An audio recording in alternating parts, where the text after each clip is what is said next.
Assalamualaikum warahmatullahi wabarakatuh. Perkenalkan, nama saya Rifka Usmada Yugasani dari kelas 12 MIPA 8. Di video ini, saya akan mempresentasikan mengenai pengaruh kemajuan iptek terhadap Negara Kesatuan Republik Indonesia.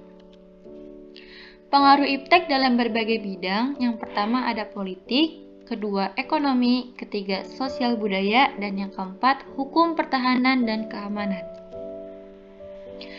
Dampak positif dalam bidang politik yang pertama ada keterbukaan.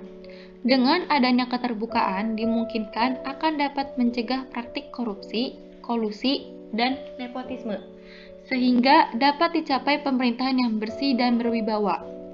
Yang kedua, kebebasan. Dengan adanya kebebasan yang bertanggung jawab, maka setiap orang dapat meningkatkan kualitas dirinya dengan kreativitas hal-hal positif dalam kehidupannya. Dan yang ketiga, pemerintahan demokratis. Dengan adanya pemerintahan yang demokratis, sangat dimungkinkan akan meningkatkan kualitas dan kuantitas partisipasi politik rakyat dalam penentuan kebijakan publik oleh pemerintah. Selanjutnya, dampak positif dalam bidang ekonomi. Yang pertama, meningkatkan kesempatan kerja dan devisa negara. Kedua, makin terbukanya pasar internasional bagi hasil produk dalam negeri. Ketiga, menyediakan dana tambahan untuk pembangunan ekonomi. Berikutnya, dampak positif dalam bidang sosial budaya.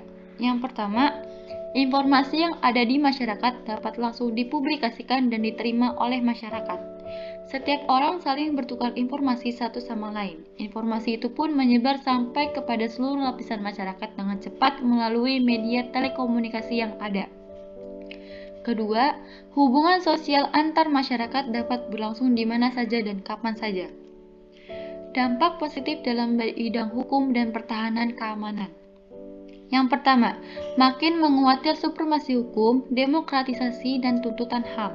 Kedua, menguatnya regulasi hukum dan pembuatan peraturan perundang-undangan. Hal ini memihak dan bermanfaat untuk kepentingan rakyat banyak. Ketiga, menguatnya supremasi sipil.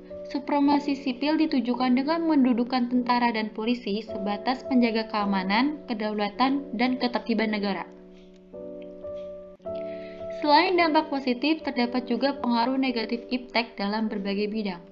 Dalam bidang politik antara lain, gerakan radikalisme, terorisme yang merajalela, dan kurangnya privasi suatu negara.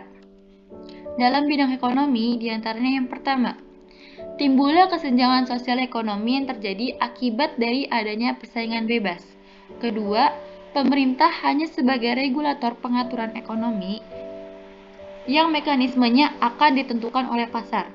Dan yang ketiga, perekonomian negara akan dijajah oleh negara investor.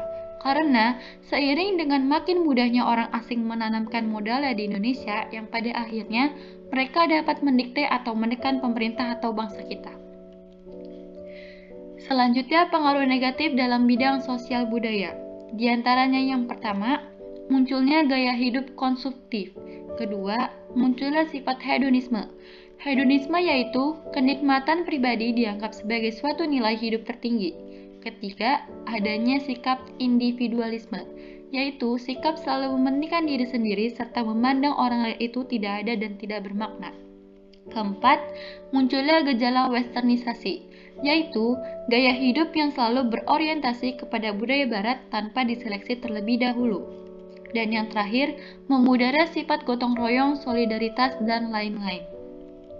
Selanjutnya dalam bidang hukum dan pertahanan keamanan, yang pertama, tindakan anarkisme. Tindakan ini dapat mengganggu stabilitas nasional, ketahanan nasional, bahkan persatuan dan kesatuan bangsa. Kedua, pelanggaran batas wilayah, dan yang ketiga, kejahatan dunia maya atau hacker. Untuk menghindari pengaruh negatif iptek diperlukan sikap selektif terhadap kemajuan iptek.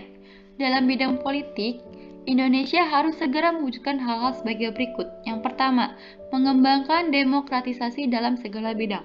Kedua, mengaktifkan masyarakat sipil dalam arena politik. Ketiga, mengadakan reformasi lembaga-lembaga politik. Keempat, menegakkan pemerintah yang bersih dan berwibawa. Kelima, menegakkan supremasi hukum. Dan yang terakhir, memperkuat kedudukan Indonesia dalam kancah politik internasional. Dalam bidang ekonomi, perlu kiranya segera diwujudkan hal-hal berikut. Yang pertama, sistem ekonomi dikembangkan untuk memperkuat perekonomian masyarakat. Yang kedua, pertanian dijadikan prioritas utama karena Indonesia adalah negara agraris, yang mayoritas penduduknya bermata pencaharian sebagai petani. Ketiga, industri-industri yang ada di Indonesia menggunakan bahan baku dalam negeri. Keempat, diadakan perekonomian berorientasi pada kesejahteraan rakyat, yang artinya segala sesuatu yang menguasai hajat hidup orang banyak harus bersifat murah dan terjangkau. Kelima, tidak tergantung pada badan multilateral seperti pada IMF, Bank Dunia, dan WTO. Dan yang keenam, mempercepat kerjasama dengan sesama negara berkembang untuk bersama-sama menghadapi kepentingan negara maju. Dalam bidang sosial budaya, kita bisa melakukannya dalam kehidupan sehari-hari. Kita perlu mengusahakan perubahan nilai dan perilaku. Di antaranya yang pertama, terbuka terhadap inovasi dan perubahan. Kedua, berorientasi pada masa depan daripada masa lampau. Ketiga, dapat memanfaatkan kegunaan iptek dengan baik dan benar. Keempat, menghargai pekerjaan sesuai dengan prestasi. Kelima, menggunakan potensi lingkungan secara tepat. Yang keenam, menghargai dan menghormati hak-hak asasi manusia. Sekiranya itu saja yang dapat saya presentasikan. Bila ada kata-kata yang salah saya ucapkan, mohon dimaafkan. Terima kasih sudah menonton video ini. Wassalamualaikum warahmatullahi wabarakatuh.